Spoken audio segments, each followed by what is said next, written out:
Okay, let's move to step 8, page 33 in the guidebook. In the big book, step 8 and 9 are both in the same chapter, so it's a little hard to sort it out. But we've come up with a few readings that we think are specific to step 8. So will you read the first one starting on page 76? Now we need more action, without which we find that faith without works is dead. Let's look at steps 8 and 9. We have a list of all persons we have harmed and to whom we are willing to make amends. We made it when we took inventory. We subjected ourselves to a drastic self-appraisal. Now we go out to our fellows and repair the damage done in the past. We attempt to sweep away the debris which has accumulated out of our effort to live on self-will and run the show ourselves. If we haven't the will to do this, we ask until it comes. Remember, it was agreed at the beginning we would go to any lengths for victory over alcohol. Okay, now let's move to the page 82 and read that section. The alcoholic is like a tornado roaring his way through the lives of others. Hearts are broken, sweet relationships are dead, affections have been uprooted. Selfish and inconsiderate habits have kept the home in turmoil. We feel a man is unthinking when he says that sobriety is enough. He is like the farmer who came up out of his cyclone cellar to find his home ruined. To his wife he remarked, "Don't see anything the matter here, Ma. Ain't it grand the wind stopped blowing?" Yes, there is a long period of reconstruction ahead. We must take the lead. A remorseful mumbling that we're sorry won't fit the bill at all. We ought to sit down with the family and frankly analyze the past as we now see it, being very careful not to criticize them. Their defects may be glaring, but the chances are that our own actions are partly responsible. So we clean house with the family, asking each morning in meditation that our Creator show us the way of patience, tolerance, kindliness, and love. The spiritual life is not a theory. We have to live it. Unless one's family expresses a desire to live upon spiritual principles, we think we ought not to urge them. We should not talk incessantly to them about spiritual matters. They will change in time. Our behavior will convince them more than our words. We must remember that 10 or 20 years of drunkenness would make a skeptic out of anyone. There may be some wrongs we can never fully right. We don't worry about them if we can honestly say to ourselves that we would right them if we could. Some people cannot be seen. We send them an honest letter. And there may be a valid reason for postponement in some cases, but we don't delay if it can be avoided. We should be sensible, tactful, considerate, and humble, without being servile or scraping. As God's people, we stand on our feet. We don't crawl before anyone. Okay, thank you. Back to the step guide. The step itself says, made a list of all persons we had harmed and became willing to make amends to them all. Harm, definition, physical or mental damage, injury. Amends, to put right, to change for the better, improve. Think of every single person you've ever known and ask yourself, have I harmed them? How? What can I do to help this relationship? Then we ask, to whom do I owe money? How much? Then all-around forgiveness can take place at this point if we have been thorough. We can forgive ourselves and others. We can be free of guilt. We can be free, not above or below others. We must be willing to do whatever is indicated.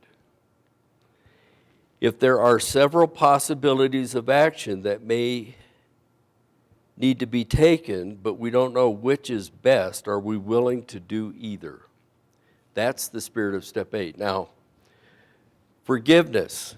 This isn't, I think we have a slide on it though.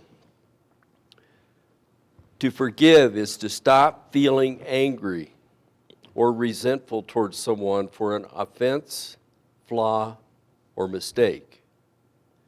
Now, what's that got to do with step 8? I say that when we finish here with step 8, we are done with the beginning of our recovery. We are moving into phase 2, the living phase of recovery after step 8. I need a couple volunteers that a little bit. Okay, so Larry, come over here, okay? Should I go down there? No, you stay up here because you are righteous. You've been injured. Aren't we, when we've been injured, don't we feel like we are entitled to some sort of resentment and that type of thing? And when we have been a bad boy, don't we feel like we need to, like, repent? Go ahead. Go where you want to go. I know that's where you want to go. We feel like we've got to do, like we're no good. And to make it worse, the righteous one can always remind them, give me a finger. Okay, see, she's good at it. They can do it better with See, this this is the situation. Which one of these people is in more danger of being other than who they are? Me. It's pretty much a 50-50 in my book. I mean, on the one hand, she's acting like she's righteous and better than him, and on the other hand, he's feeling like he's terrible. Now, when we're making a list of all the persons we've harmed, he's the guy that's harmed her. Does the book say we crawl before people? It says we crawl before no one. Now, what does that take for Larry to stand up like that? He's got to have a change in how he feels about himself. He's got to realize something. I heard it last night at a discussion. What did we say he's got to do? He's got to not crawl before anyone. He's got to understand that he is forgiven. He's a victim of a merciless obsession. He lived because he's had two things wrong in his life. Number one, he may be an alcoholic and or a drug addict or a whatever, and he's always wrong, and he thinks it's his fault. He thinks he's been choosing it.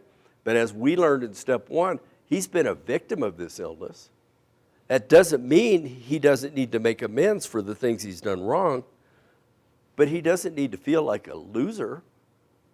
And number 2, on top of all that, he's been a victim of the ego-centered dilemma. We all have it. We all live in this ego-centered life of managing the world. And in that attempt to do that, he's hurt other people. And sure enough, he hurt her. And she ain't having it. Now, what's it going to take for you? Because this is not a natural place to be either. Acting like, why would somebody do that? Why would you act like you're better than somebody else? To protect Do you know? myself. To feed myself, my ego. Okay, to feed your own, to try to make yourself think you're worth something. So what happens, he had to stand up.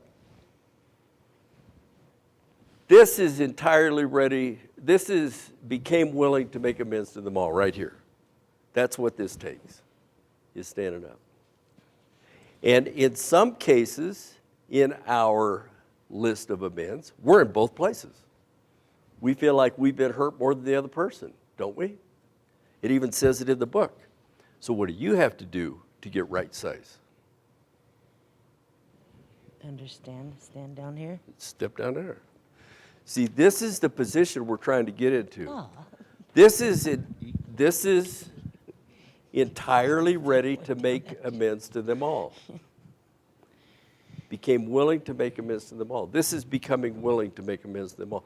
And to me, this is the end of the whole first half of the program right here. At the end of step 8, when we've got our list, we're willing to do whatever it takes to make things right, and we're not crawling before anybody anymore, and we're not superior to anybody anymore. We're in the right space to move forward. And this is new life. The next step is new life. It isn't just another step of cleaning up the past. To here, the past is cleaned up in that respect. Personally, it's cleaned up for these two. Well, okay, you can do that too if you want. No. Okay. We don't become right-sized because they forgive us, but when we become willing.